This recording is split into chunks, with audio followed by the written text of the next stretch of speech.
Hey guys, Shanto here. গত 2 মাস ধরে Xiaomi globally তেমন ভালো কোনো স্মার্টফোন লঞ্চ করেনি। তবে এবার Poco X4 সিরিজের Poco X4 স্মার্টফোনটাকে তারা জানুয়ারি মাসের মধ্যে লঞ্চ করে দিতে পারে। আর এই ফোনটা বর্তমানে বেশ কিছু সার্টিফিকেশনের লিস্টও হয়ে গিয়েছে। Poco X4 স্মার্টফোনে আমরা এবার AMOLED প্যানেলের ডিসপ্লেকে দেখতে পেতে পারি, যেটা কিনা অবিকল Redmi Note 11 সিরিজের মতো হবে। অর্থাৎ 6.67 ইঞ্চির ফুল এইচডি রেজলিউশনের অ্যামোলেড প্যানেলকে ইউজ করা হতে পারে Poco X4 স্মার্টফোনে, যেখানে কিনা 120 হার্জের রিফ্রেশ রেট সহ 360 হার্জের টাচ স্যাম্পলিং রেটটা ইউজ করতে পারে পোকো।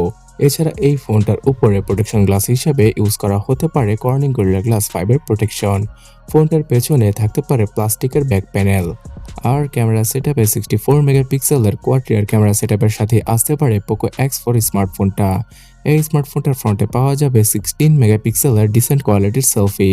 4K তে ভিডিও রেকর্ডিং করার সুবিধা পাওয়া যাবে ফোনটার ব্যাক ক্যামেরা দ্বারা, বিকজ এই স্মার্টফোনটাতে স্ন্যাপড্রাগন 778G 5G প্রসেসরটাকে ইউজ করতে পারে পোকো, যেটা কিনা বর্তমানে বেশ কিছু স্মার্টফোনের জন্য জাতীয় একটা প্রসেসর, এবং এই এসওসিটা বাজেট অনুযায়ী খুব ভালো পারফরমেন্স ডেলিভার করে দিতে পারবে আমাদের। বর্তমানে রিয়েলমিও তাদের বেশ কিছু স্মার্টফোন এই চিপসেটের সাথে লঞ্চ করতে পারে।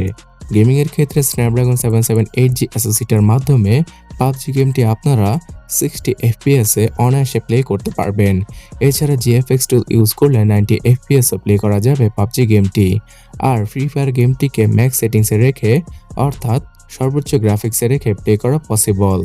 স্টোরেজ সেকশনে 6GB আর 8GB র্যামের সাথে 128GBর ইন্টারনাল মেমোরিকে ইউজ করা হতে পারে Poco X4 স্মার্টফোনটাতে। UFS 3.1 এর স্টোরেজ টাইপটাকে ইউজ করা হতে পারে Poco X4 স্মার্টফোনে। আর এই স্মার্টফোনটাতে পাওয়া যাবে হাইব্রিড সিম স্লট, অর্থাৎ দুটি সিম ইউজ করা পসিবল হবে, অথবা একটি সিম আর একটি এসডি কার্ড ইউজ করা পসিবল হবে Poco X4 স্মার্টফোনটাতে একসাথে। চার্জিং স্পিডের কথা বলতে গেলে এবার 67 ওয়াটের চার্জিং স্পিডের পাশাপাশি 5000 mAh এর ব্যাটারিকে ইউজ করা হতে পারে এই ডিভাইসটাতে, যার মাধ্যমে কিনা একদিনের মতো ব্যাটারি ব্যাকআপ আর শুধুমাত্র 45 থেকে 50 মিনিটে ফোনটাকে ফুললি চার্জ করা পসিবল হবে। অ্যাডাপটিভ রিফ্রেশ রেট এবং ডার্ক মোড ইউজ করলে ব্যাটারি ব্যাকআপটা আরও বেশি ইনহ্যান্স করা পসিবল হতে পারে। ডিজাইনের কথা বলতে গেলে এখনও অবধি এই ফোনটার ডিজাইনকে রিভিল করা হয়নি, তবে আশা করা যাচ্ছে যে আগের ডিজাইনের মতো বাজে ডিজাইনের সাথে আসবে না Poco X4 সিরিজের কোনো স্মার্টফোন। এবং ফিচারগত ক্ষেত্রে dual story speaker, 3.5mm headphone Jack, wifi, Bluetooth 5.2 আর আয়ার ব্লাস্টার সেন্সরের সাথে আসবে Poco X4 স্মার্টফোন।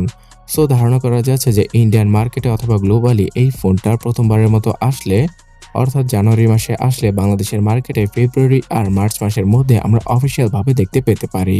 তাছাড়া আনঅফিসিয়ালভাবে খুব শীঘ্রই চলে আসবে এই স্মার্টফোনটি। ইন্ডিয়ান মার্কেটে 18 থেকে 20,000 রুপির আশেপাশে দাম রাখা হতে পারে Poco X4 স্মার্টফোনটার জন্য, যেহেতু ইন্ডিয়াতে ট্যাক্সের পরিমাণ মানে হচ্ছে গিয়ে ফোন উৎপাদন করার ক্ষেত্রে ট্যাক্সের পরিমাণ কমিয়ে আনা হচ্ছে। তবে বাংলাদেশের মার্কেটে আমরা আনঅফিসিয়ালভাবে 25,000 টাকার আশেপাশে দেখতে পেতে পারি Poco X4 স্মার্টফোনটাকে। তবে অফিসিয়ালভাবে 30,000 টাকার উপরে প্রাইস রাখতে পারে Xiaomi Bangladesh Poco X4 স্মার্টফোনটার 6GB র্যামের ভেরিয়েন্টের জন্য।